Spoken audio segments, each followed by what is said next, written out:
Tamil super താരം രജനീകാന്ത് ആശുപത്രിയിൽ വയറുവേദന അനുഭവപ്പെട്ടതിനെ തുടർന്ന് തിങ്കളാഴ്ച അർദ്ധരാത്രിയോടെയാണ് അദ്ദേഹത്തെ ആശുപത്രിയിൽ പ്രവേശിപ്പിച്ചത്.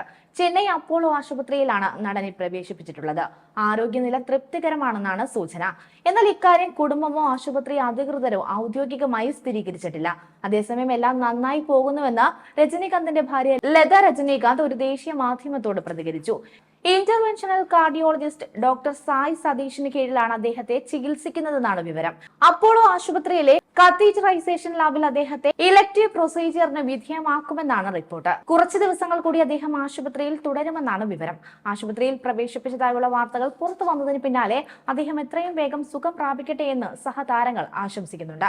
നടനും രാഷ്ട്രീയക്കാരനുമായ ശരത് കുമാർ ഉൾപ്പെടെയുള്ളവരാണ് അദ്ദേഹം എത്രയും വേഗം പൂർണ്ണ ആരോഗ്യവാനായി തിരിച്ചു വരട്ടെ എന്ന് ആശംസിച്ചത്. ആരോഗ്യ പ്രശ്നങ്ങളെ തുടർന്ന് ആശുപത്രിയിൽ പ്രവേശിപ്പിച്ച രജനീകാന്ത് എത്രയും വേഗം സുഖം പ്രാപിക്കട്ടെ എന്ന് ശരത് കുമാർ പറഞ്ഞു. അദ്ദേഹത്തിന്റെ ആരോഗ്യത്തിനായി സർവേശ്വരനോട് പ്രാർത്ഥിക്കുകയാണെന്നും ശരത് കുമാർ കൂട്ടിച്ചേർത്തു.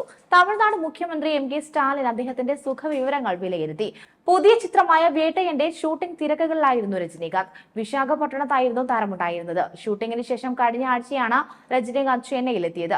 ലോകേഷ് കനകരാജ് സംവിധാനം ചെയ്യുന്ന കൂലി എന്ന സിനിമയിൽ അഭിനയിച്ചു വരികയാണ് 73-കാരനായ രജനീകാന്ത്. അടുത്ത റിലീസ് വേട്ടയൻ തിയേറ്ററുകളിലെത്താൻ 10 ദിവസം ബാക്കി നിൽക്കെയാണ് താരത്തെ ആശുപത്രിയിൽ പ്രവേശിപ്പിച്ചിരിക്കുന്നത്. അതേസമയം രജനീകാന്തിന്റെ ആരോഗ്യനിലയിൽ ആശങ്ക വേണ്ടെന്ന് തമിഴ്നാട് ആരോഗ്യമന്ത്രി മാ സുബ്രഹ്മണ്യൻ അറിയിച്ചു. അദ്ദേഹത്തിന്റെ ആരോഗ്യനില തൃപ്തികരമാണെന്നും സർക്കാർ വിവരങ്ങൾ തേടുന്നുണ്ടെന്നും മന്ത്രി അറിയിച്ചിട്ടുണ്ട്. അതേസമയം 73-ാം വയസ്സിലും തമിഴ് സിനിമയിലെ ഏറ്റവും താരമൂല്യമുള്ള നടന്മാരിൽ ഒരാളായി തുടരുകയാണ് രജനീകാന്ത്. നായകനായി എത്തിയ അവസാന ചിത്രം ജയിലർ വമ്പൻ വിജയമാണ് നേടിയത്. ഇനി വരാനിരിക്കുന്ന 2 ചിത്രങ്ങളും വിജയപ്രതീക്ഷയുള്ളവയാണ്. TJ ജ്ഞാനവേലൻ സംവിധാനം ചെയ്യുന്ന വേട്ടയനും ലോകേഷ് കനകരാജ് സംവിധാനം ചെയ്യുന്ന കൂലിയുമാണത്. അമിതാഭ് ബച്ചൻ, ഫഹദ് ഫാസിൽ, റാണ ദഗ്ഗുപതി, മഞ്ജു വാര്യർ തുടങ്ങി വൻ താരനിരയാണ് വേട്ടയനിൽ ഒന്നിക്കുന്നത്. രജനീകാന്തിനൊപ്പം അമിതാഭ് ബച്ചൻ എത്തുന്നു എന്നതാണ് വേട്ടയന്റെ ഏറ്റവും പ്രധാന ആകർഷണ ഘടകം. 33 വർഷങ്ങൾക്ക് ശേഷമാണ് ഇരുവരും ബിഗ് സ്ക്രീനിൽ ഒന്നിക്കുന്നത്. ചിത്രത്തിൽ രജനീകാന്ത് പോലീസ് വേഷത്തിലാണ് എത്തുന്നത്. അമിതാഭ് ബച്ചൻ എത്തുന്നത് ചീഫ് പോലീസ് ഓഫീസറായാണ്. അതേസമയം ലിയോയുടെ വൻ വിജയത്തിന് ശേഷം ലോകേഷ് കനകരാജ് ഒരുക്കുന്ന ചിത്രമാണ് കൂലി. ഇതിൽ വേട്ടയനാണ് ആദ്യം എത്തുക. ഒക്ടോബർ 10-നാണ് റിലീസ് തീയതി.